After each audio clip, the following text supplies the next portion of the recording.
స్వామి శరణమయ్యప్ప. స్వామి మందు ఉన్నదని ఎట్లా తెలుసుకోవాలంటే, కడుపులో మందు ఉన్నదని ఎట్లా తెలుసుకోవాలని కామెంట్ వచ్చింది. స్వామి చెప్తున్న వినండి. మందు ఉన్నదని మనకు తెలియాలంటే విపరీతమైన తలనొప్పి లేస్తుంది, విపరీతమైన నడుములు వస్తాయి, విపరీతమైన మోకాలను వస్తాయి, విపరీతమైన కండలు గుంజుతాయి, విపరీతంగా తలనొప్పి. ఈ నొప్పి ఇంత అన్నం తినేటోళ్ళు ఇంతే అన్నం తింటారు. కొంతమంది ఏమో మందు సీసలు రుద్దుతారు. ఆ మరుగు మందు సీసలు రుద్దుతే ఆ మందు తాగండి అనుకో, డైలీ మందు తాగుతుంటారు. మందు మీదనే ఉంటుంది అది జాత మొత్తం. ఇక ఇంకోటి మళ్ళీ కొంతమంది సంపనికి సాంశరణం గానికి, పక్కగా ఎండిపోనికి, సర్వనాశనం గానికి, సంసారాలు ఎడవానికి పెడతారు.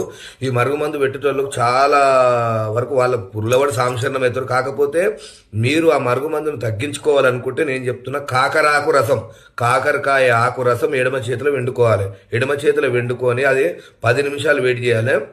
ఎడమ చేతిలో వెనుకున్న కాకరాకు రసం గడ్డగట్టినట్టయితే మీకు మందు ఉన్నట్టు. కడుపులో గడ్డగట్టలేదంటే మందు లేనట్టు. 2 పాయింట్. అది ఎట్లా తగ్గించుకోవాలి? ఒకవేళ మందు ఉందనుకుంటే ఆమ్లం వేడి చేసుకోవాలి. ఆమ్లం తెచ్చుకొని వేడి చేసుకుని దాంట్లో ఎండుమిరపకాయ వేసుకొని చల్లబడ్డాక పచ్చకర్పూరం వేసుకొని రోజు పరిగడుపున 15 రోజులు తాగినట్టయితే మందులు గిందులు ఏమున్నా మొత్తం క్లీను. లివరు, కిడ్నీలు కానించి మొత్తం క్లీవర్. మరి నెత్తికి పెడతారు, దీనికి పెడతారు అంటే దానికి సపరేట్ చెప్తా స్వామి.